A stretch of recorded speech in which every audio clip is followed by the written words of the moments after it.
En 410 avant Jésus-Christ, les troupes de l'Empire romain se retirent des îles britanniques. La Grande-Bretagne entre alors dans des âges sombres et tourmentés.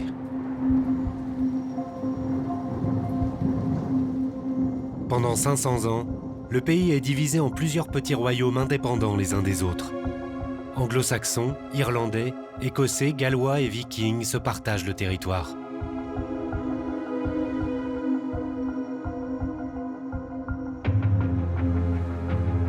Mais en 1066, une armée de Normands, forte de 7000 hommes, traverse la Manche. Elle livre la première d'une série d'attaques décisives qui vont changer à jamais le paysage politique et géographique de la Grande-Bretagne.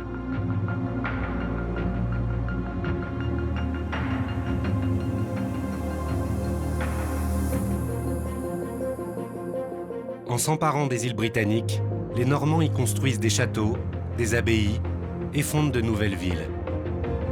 Par force, comme par esprit chevaleresque, ils jettent les bases d'un État futur, réunissant sous un même drapeau l'Angleterre, le Pays de Galles, l'Écosse et l'Irlande du Nord.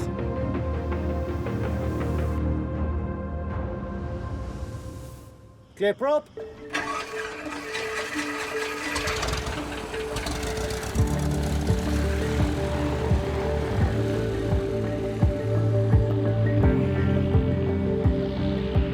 Depuis le ciel de la campagne britannique, nous pouvons encore trouver les traces de la fondation du Royaume-Uni.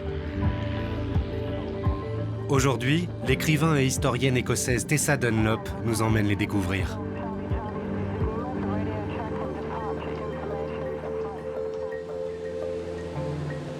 C'est amusant d'observer toute cette activité. C'est comme une ville en miniature.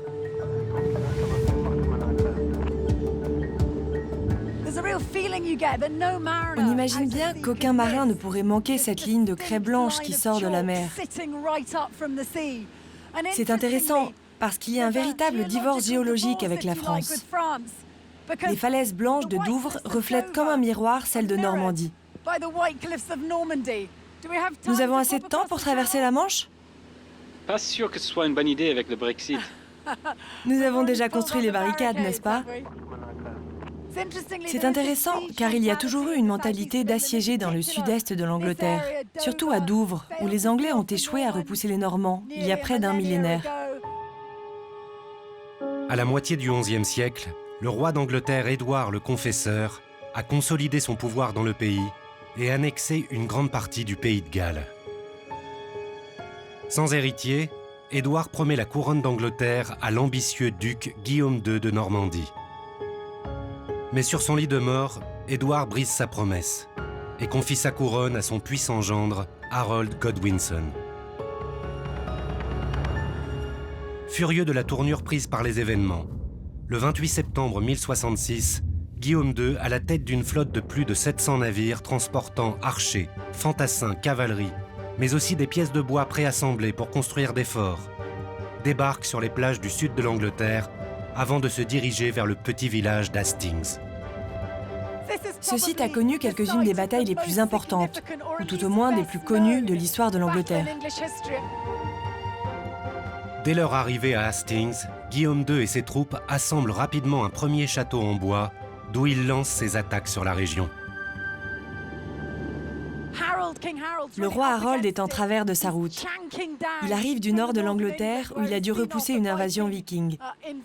Ses hommes sont affaiblis, exténués. Au cours d'une bataille sanglante et décisive, les Normands vont l'emporter sur l'armée anglaise. Ce combat était tellement audacieux et réussi que le pape aurait dit à Guillaume le Conquérant : « Tu as fait couler tant de sang en Angleterre, fais quelque chose de bon. Construis une abbaye pour commémorer les victimes. » Et c'est ce qu'il a fait. Les chroniqueurs du XIIe siècle racontent que c'est sur ce site que le roi Harold a perdu la vie.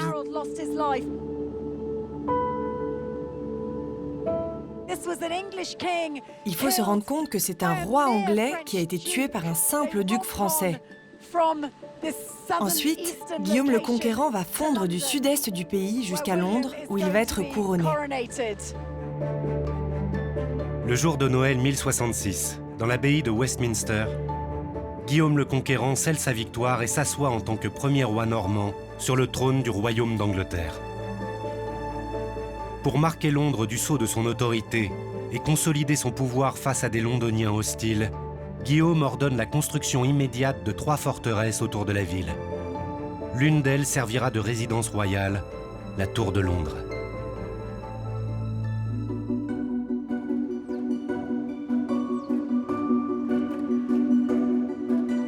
Construite sur les ruines d'un ancien fort romain, le château n'est d'abord qu'une simple enceinte de bois et de pierre. En 1078, il est renforcé et devient la Tour Blanche.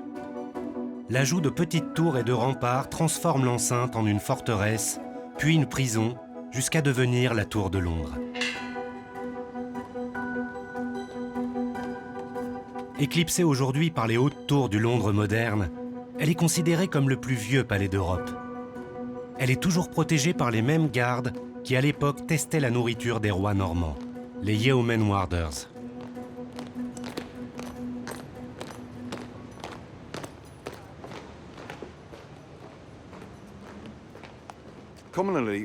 Oui, c'est notre vrai nom, mais on nous appelle aussi les mangeurs de bœuf. On ne sait pas trop d'où ça vient. On pense qu'il y a des centaines d'années, une partie de notre salaire était payée avec de la bière et du bœuf. Quand les gens nous voyaient marcher dans la ville avec nos splendides uniformes rouges et or, ils savaient qu'on était très bien payés, bien nourris et bien habillés. Ils étaient jaloux et nous appelaient les voraces, les mangeurs de bœuf. Les 37 gardes de la tour qui vivent encore ici jouent un rôle essentiellement cérémonial. S'il n'y a plus de prisonniers à surveiller, ils protègent encore les bijoux de la couronne. Mais la plus importante de leur mission aujourd'hui est de s'occuper des plus célèbres habitants du palais royal. Il y a beaucoup d'habitants dans la Tour de Londres, à commencer par nous, les Yeoman Warders. Mais nous avons aussi comme résidents de nombreux corbeaux. On pense qu'ils nichaient déjà dans cette zone avant la construction de la Tour Blanche. Une légende raconte que si jamais ces oiseaux quittaient la Tour de Londres, eh bien la Tour Blanche tomberait en poussière. Il n'y aurait plus de roi ni de reine d'Angleterre. Et moins sérieusement, je serais au chômage. Car il existe un décret royal de Charles II d'Angleterre qui nous oblige à nous occuper d'au moins 6 oiseaux. Si la Tour de Londres est la plus emblématique des forteresses de Guillaume le Conquérant, elle est loin d'être la seule qu'il nous ait léguée. Afin de consolider son nouveau royaume, Guillaume le Conquérant construit et renforce les châteaux sur les lieux les plus stratégiques d'Angleterre et du pays de Galles. À sa mort en 1087, le souverain laisse un important dispositif de défense. Dans tout le pays, près de 500 châteaux ont été construits. Avant les Normands, on n'avait pas vraiment de châteaux en Angleterre. Il y avait des maisons fortifiées, des camps fortifiés, mais pas ces grosses structures massives en pierre. Un de ces édifices est toujours perché sur les falaises crayeuses du sud de l'Angleterre.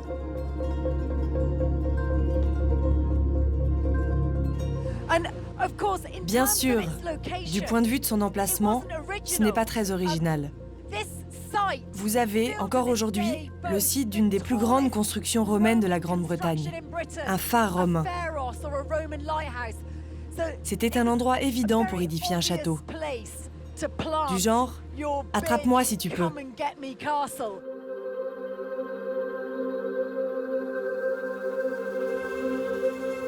Surnommé la clé de l'Angleterre, le château de Douvres est la plus grande forteresse du pays.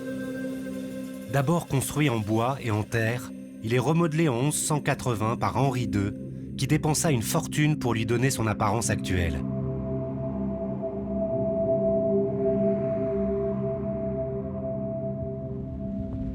Aujourd'hui, le château ne sert plus de garnison.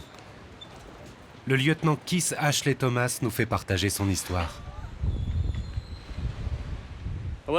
La première fois que je suis venu ici, je n'ai pas réalisé à quel point l'endroit était grand, car depuis la ville, tout ce qu'on voit, c'est la grande tour. En fait, nous nous tenons sur 33 hectares, c'est un énorme morceau de falaise.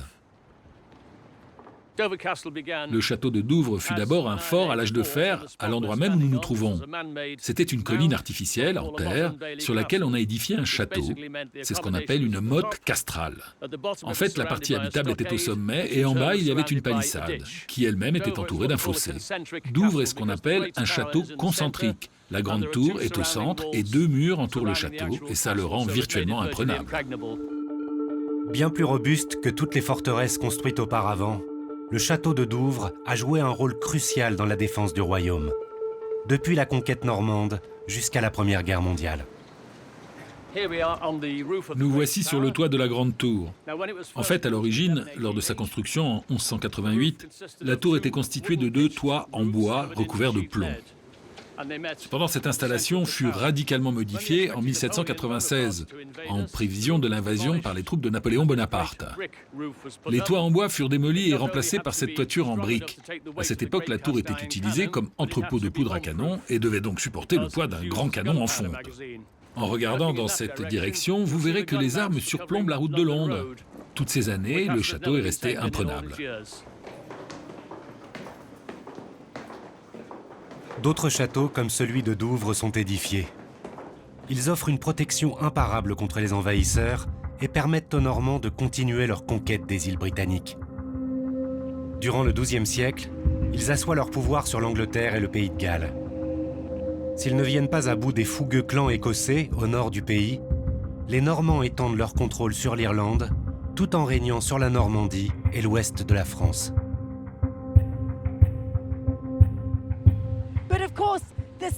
Bien entendu, le centre du pouvoir normand demeure en France durant une période assez importante.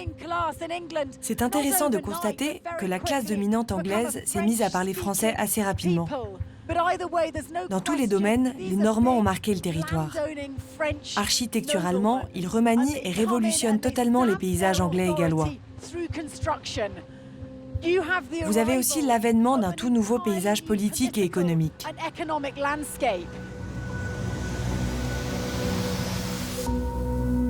Au XIIIe siècle, le pouvoir normand est solidement établi et le clergé impose peu à peu sa vision de la construction du royaume.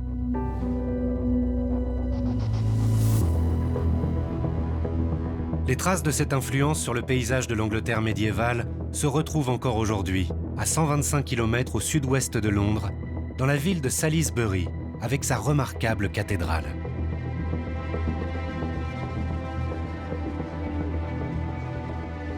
L'historien Alex Langland connaît bien ce monument et la légende qui raconte combien l'histoire de la ville est liée à son édification.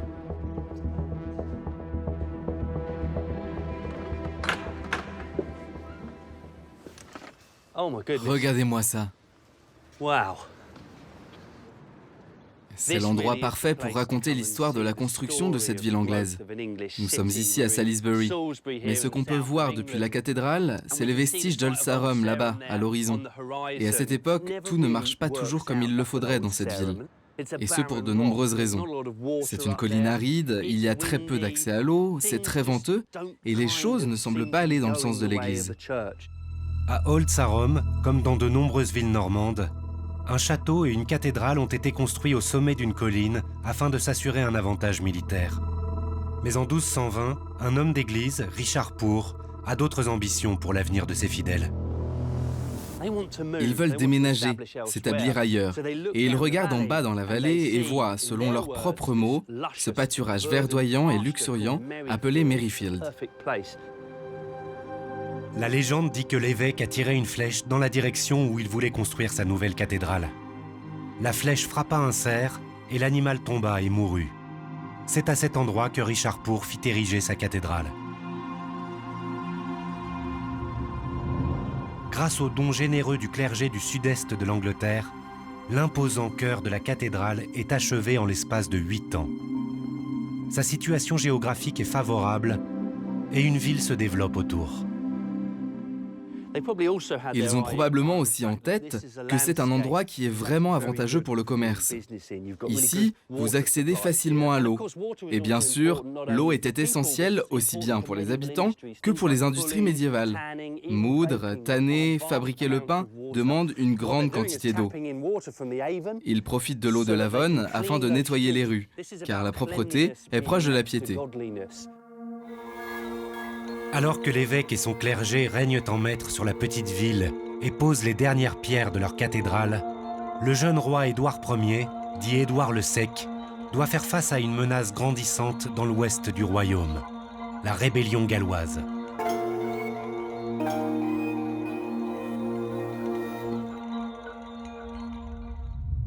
Le nord du pays de Galles est un territoire particulièrement vulnérable.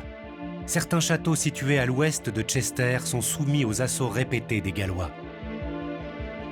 En juillet 1277, Édouard Ier lance une expédition punitive dans le nord du pays de Galles contre son plus féroce adversaire gallois, Llewellyn ap Gruffudd, dit Llewellyn le Dernier. Aujourd'hui encore, l'archéologue gallois et ancien chanteur punk Rhys Mwyn considère cette invasion comme le tournant majeur de l'histoire du pays. Au milieu du XIIIe siècle, Llewellyn le Dernier, Llewellyn ap Gruffudd, était en bonne position pour être reconnu prince de Galles par Henri II, le roi anglais. Donc en 1267, on peut dire que tout va bien pour lui.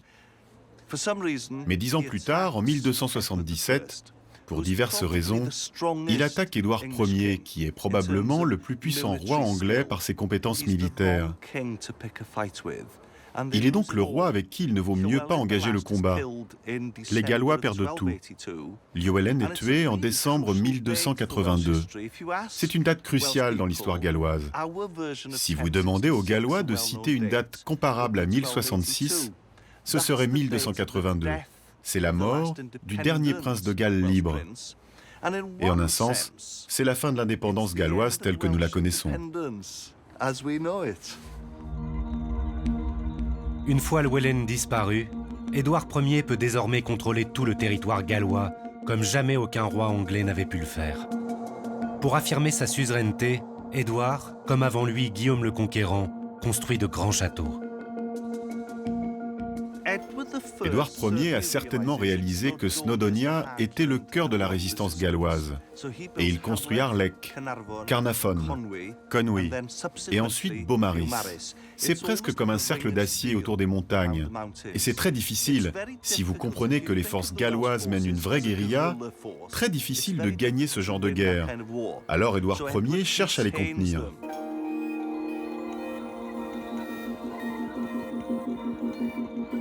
Le château de Conwy est la plus grandiose et la plus coûteuse des résidences galloises du roi Édouard Ier. Ces 8 tours disposent d'une vue imprenable sur la mer et les montagnes. Le château de Conwy fut construit très vite. Au bout de 4 ans et demi, ils avaient bâti le château et les fortifications qui entourent la ville à l'anglaise. C'est une implantation anglaise. Et ce qui est remarquable encore même aujourd'hui, c'est que la ville de Conwy reste une ville très anglaise. La région environnante est très galloise, et si vous observez la répartition des langues, dans les montagnes, ils parlent gallois, alors qu'en ville, principalement anglais. Conforté par ses succès gallois, Édouard Ier se tourne vers le nord du pays, l'Écosse. En 1296, il marche avec son armée vers la ville frontière de Berwick-sur-Tweed et massacre ses habitants, ce qui lui vaut le surnom de marteau des Écossais.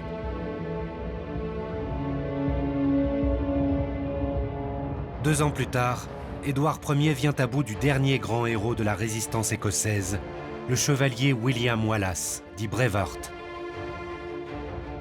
Mais les tensions entre les deux nations se poursuivent pendant plusieurs siècles.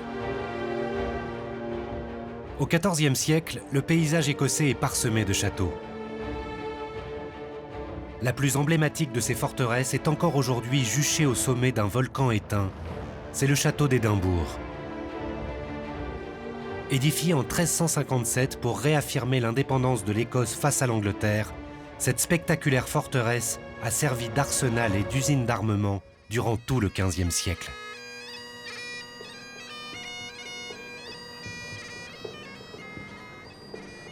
En 1561, Marie Stuart la catholique, dernière descendante du roi Jacques V d'Écosse, revient à Édimbourg après 13 années passées en France. La ville devient le théâtre d'événements tumultueux qui mèneront à l'unification de l'Écosse et de l'Angleterre. Pendant plus de 23 ans, Colin Chisholm, l'intendant du château d'Édimbourg, a marché dans les allées où ce chapitre dramatique de l'histoire du pays s'est déroulé. L'histoire de Marie n'a cessé de l'émouvoir. À la mort de son mari, Francis, dauphin de France, elle est venue ici pour gouverner en tant que reine. Mais le pays avait changé, et c'était le début d'un changement qui allait être très violent. En juillet 1565, Marie Stuart se remarie avec son cousin anglais Lord Darnley. Mais en tant que catholique dévote dans une terre devenue protestante, ses sujets la regardent d'un œil suspect. Et en Angleterre, la reine Élisabeth Ier la considère comme une rivale pour le trône. Ainsi, lorsque Marie est sur le point d'accoucher, elle se réfugie vers l'endroit le plus sûr du royaume.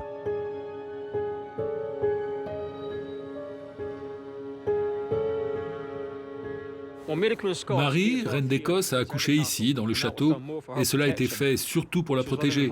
Elle vivait dans le palais d'Holyrood, mais ce palais n'était pas imprenable, alors que le château d'Édimbourg l'était. Et elle donna naissance à un fils, Jacques le VI.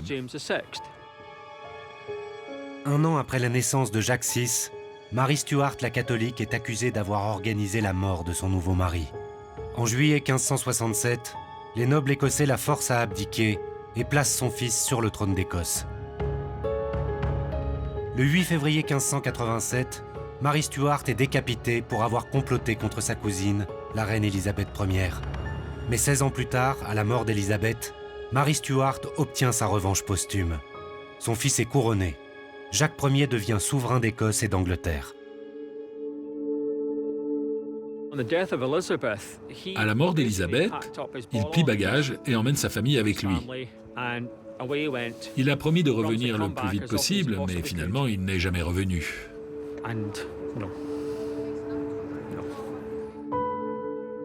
Pour la première fois, un seul et même souverain règne sur les deux nations, qui gardent cependant des parlements séparés.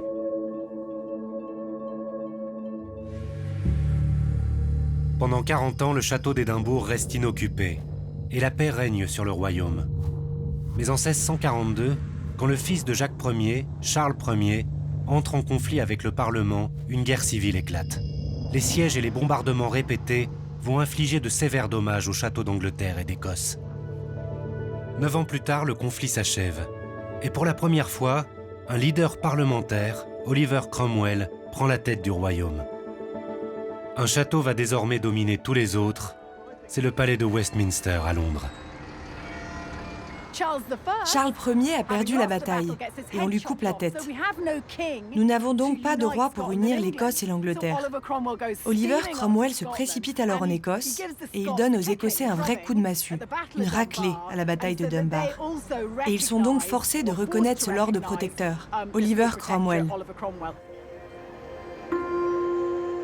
L'Angleterre, l'Écosse, l'Irlande et le Pays de Galles sont désormais réunis au sein d'une république appelée Commonwealth, qui signifie littéralement « richesse commune ». Mais les parlements sont séparés et les richesses ne sont pas vraiment partagées. Après Cromwell, l'Angleterre se porte très bien. L'or et toutes sortes de richesses et d'activités reviennent ici, au centre de Londres. L'Écosse observe depuis le nord et pense « Nous aussi, nous voulons une part de ce gâteau ». Alors une proposition leur est faite. Oubliez le Parlement en Écosse, descendez et soyez représentés au sein de notre centre économique, au centre du nouvel univers, Westminster. Le 1er mai 1707, les parlements anglais et écossais sont dissous et remplacés par un seul parlement de Grande-Bretagne. C'est l'acte de naissance du Royaume-Uni. En 1801, l'Irlande rejoint officiellement l'Union. La croix de Saint-Georges, adoptée en 1606 pour représenter l'Angleterre et le pays de Galles, la croix de Saint-André écossaise et la croix de Saint-Patrick d'Irlande sont réunies en un seul et même drapeau, l'Union Jack. Après la proclamation d'indépendance du sud de l'Irlande en 1922, la carte du Royaume-Uni est enfin dessinée telle qu'elle nous apparaît aujourd'hui.